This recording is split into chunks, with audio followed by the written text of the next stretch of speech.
ভারতের বিভিন্ন রাজ্যে গোহত্যার দায়ে ৫, ৭ বা ১৪ বছরের কারাদণ্ডাদেশ দেওয়ার বিধান আছে, অথচ দ্রুত গতিতে অথবা অবহেলা করে গাড়ি চালিয়ে হত্যার সাজা মাত্র ২ বছরের কারাদণ্ড।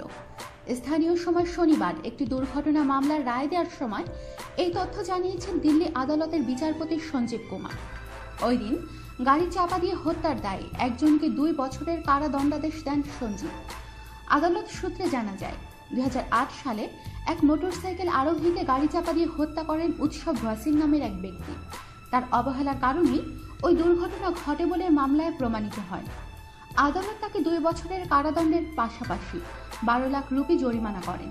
বিচারপতি সঞ্জীব কুমার মামলার ওই রায়ের কপি ভারতের প্রধানমন্ত্রী নরেন্দ্র মোদীর কাছে পাঠানোর নির্দেশ দেন। এই ধরনের হত্যাকাণ্ডের সাজার মেয়াদ বাড়াতে বর্তমান আইনের সংশোধন আনতে এই নির্দেশ দেন তিনি। রায়ের পর একটি হিন্দি গানের অংশ গেয়ে শোনান বিচারপতি সঞ্জীব, যার অর্থ করলে দাঁড়ায়, মানুষ চাইলে তার ভাগ্য বদল করতে পারে, পৃথিবীর চেহারাই বদলে দিতে পারে, মানুষ শুধু তার উদ্দেশ্য ঠিক রাখতে হবে।